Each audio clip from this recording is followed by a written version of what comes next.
मित्रों, खम्मा गणी गोपालिया शॉर्ट एंड क्लासेस की डेली न्यूज़पेपर डिक्टेशन सीरीज में आपका स्वागत है।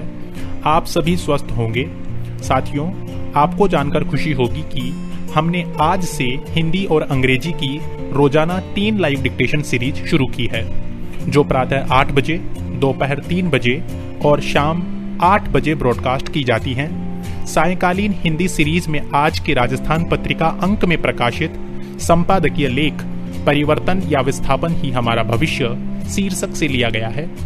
इन डिक्टेशंस की पीडीएफ नीचे डिस्क्रिप्शन में और ऑडियो फाइल्स हमारे टेलीग्राम चैनल पर उपलब्ध हैं। तो चलिए शुरू करते हैं 11 मिनट का 80 शब्द प्रति मिनट की गति से करीब 900 शब्दों का डिक्टेशन। स्टार्ट। जिस तरह से संसार में कीड़े, पंछी और जानवर विशिष्ट पर्यावरण में रहते हैं, उसी तरह इंसानों के लिए भी विशिष्ट वातावरण होता है। 6000 वर्षों का मानव इतिहास इस बात को दर्शाता है कि मानव समाज बदलते पर्यावरण के अनुरूप स्वयं को किस प्रकार से ढालता रहा है। जब भी इस जलवायु या पर्यावरण के विपरीत कार्य होता है तो हमें जबरदस्त उथल पुथल का सामना करना पड़ता है।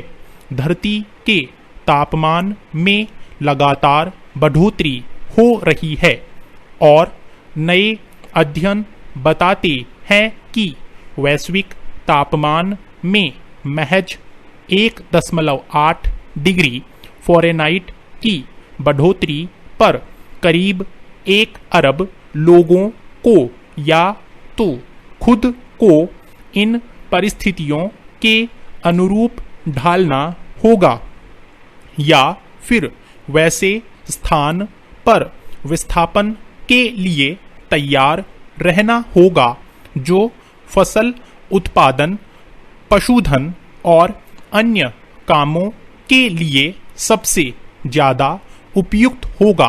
Para. Proceedings of the national academy of sciences में पिछले सोमवार को प्रकाशित एक अध्ययन में बताया गया है कि तापमान के कितने परिवर्तन पर इंसान उसके अनुरूप स्वयं को ढालता है और कितने लोग इससे प्रभावित होकर अन्यत्र स्थान तलाशते हैं। सांता के इंस्टीट्यूट एंड वैगनिगेन यूनिवर्सिटीज के शोधकर्ता और Dutch research ecologist Martin safer का कहना है कि उन्होंने व उनके साथियों ने पर्यावरण परिवर्तन में विभिन्न स्तरों पर मानव की संवेदनशीलता का विश्लेषण किया है और यह पाया कि तापमान में प्रति डिग्री की बढ़ोतरी से करीब 1 अरब लोगों को परेशानी होती है। शेफर और उनके साथियों ने मानव जनसंख्या 6000 वर्ष पूर्व से लेकर 2015 तक वैश्विक तापमान और भू उपयोग का भी विश्लेषण किया। उनका कहना है कि ग्रीन हाउस गैसों के उत्सर्जन के कारण अगले 50 वर्षों में मानव परिवर्तन के अनुसार स्वयं को परिवर्तित करेगा।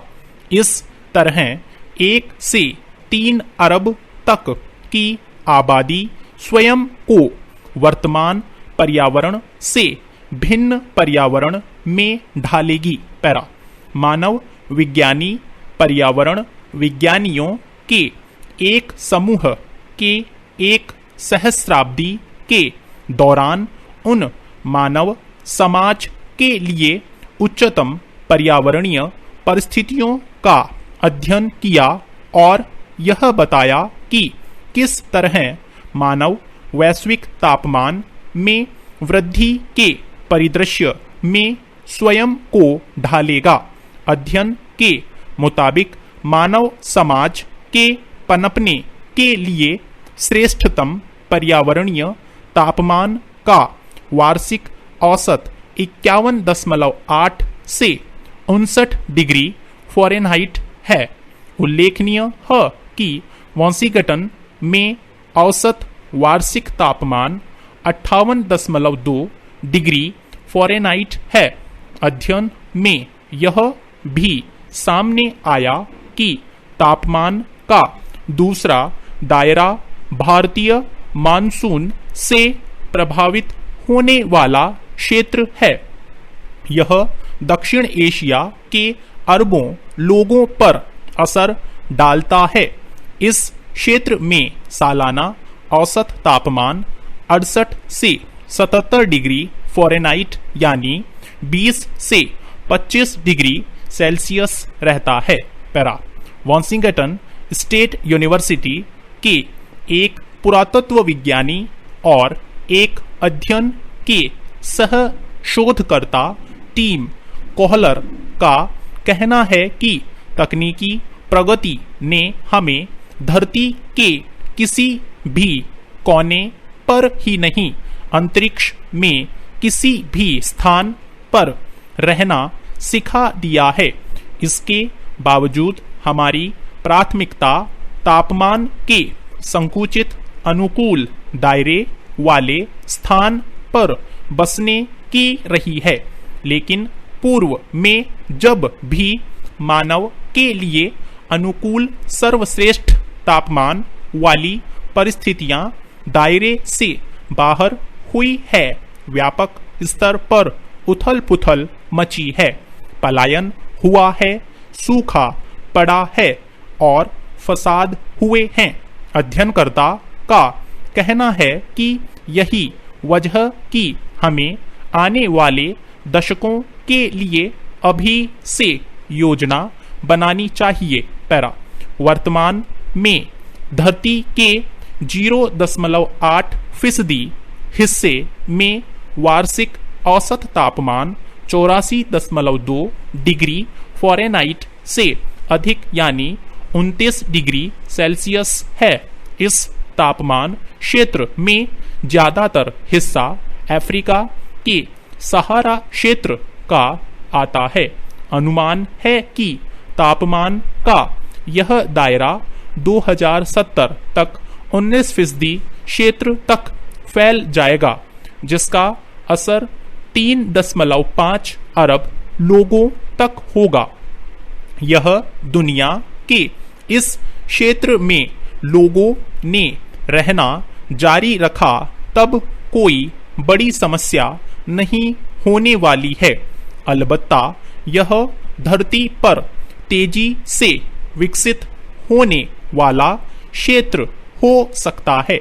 इसके साथ यह भी सही है कि यहाँ रहना सरल नहीं बल्कि बेहद दुष्कर ही होगा। अध्ययन के मुताबिक मानव समाज के लिए श्रेष्ठतम तापमान का दायरा भी अविश्वसनीय तरीके से बढ़ने का अनुमान है। अध्ययन बताता है कि जहां पर्यावरण में तीव्र परिवर्तन होगा, वहां विस्थापन तेज रहेगा। हो सकता है कि कुछ अरब लोग प्रभावित हों, लेकिन इतना तय है कि जहां ज्यादा समस्याएं होंगी, लोग वहां रुकना पसंद नहीं करेंगे। पैरा हालांकि अध्ययन में कई अनिश्चिततापूर्ण बातें भी हैं। इसमें मुख्य रूप से कार्बन डाइऑक्साइड गैस उत्सर्जन में कमी के फैसले को लेकर भी बात कही गई है। इसके अलावा गर्म वातावरण के अनुसार स्वयं को ढालने की क्षमता विकसित करने की ही भी बात कही गई है। यूनिवर्सिटी ऑफ एक्सेटर में ह्यूमन जियोग्राफी के प्रोफेसर नील एडगर का कहना है कि आमतौर पर जनसंख्या बहुत ज्यादा गर्म और ठंडे तापमान की उपेक्षा करती रही है। यद्यपि वे इस बात को स्वीकार करते हैं कि पूरे देशों में जलवायु परिवर्तन देखने को मिले।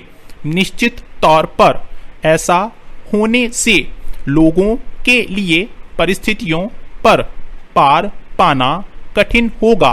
पैरा एडगर का कहना है कि शहरों के शहर ही विस्थापित हो जाएं, ऐसा तो नहीं होगा, लेकिन बहुत से शहर रहने के लिहाज से अपना आकर्षण जरूर खो देंगे। आखिरकार बहुत से शहरों का विकास अवरुद्ध हो जाएगा। शहरों की कार्य संस्कृति में बदलाव हो सकता है कि श्रमिक उत्पादकता के लिए बाहर रहकर काम करने का प्रचलन बढ़े। हो सकता है पौधे लगाने की नई तकनीक से फसल का तापमान वहन करने की क्षमता में सुधार होगा। लेकिन क्या किसानों की आदतों में सुधार हो सकेगा, यह कह पाना काफी कठिन है। कुल मिलाकर हम लोग उस परिवर्तन के गवाह बनेंगे जिसका अनुमान लगा पाना। Thank you. साथियों, इस चैनल को सब्सक्राइब करें और बेल आइकन को प्रेस करें ताकि लेटेस्ट वीडियो की जानकारी आपको मिलती रहे। गति बढ़ाने के लिए नियमित अभ्यास करें। इस चैनल पर 80, 100, 120, 140 और 160 शब्द प्रति मिनट की गति से डिक्टेशन उपलब्ध हैं, जिनका आप स्वयं भी लाभ लें और अपने मित्रों को भी शेयर करना न भूलें। डिक्टेशन अच्छा और बुरा लगा तो लाइक और डिसलाइक अवश्य करें। कोई सुझाव या प्रश्न हो तो कमेंट बॉक्स में लिखें।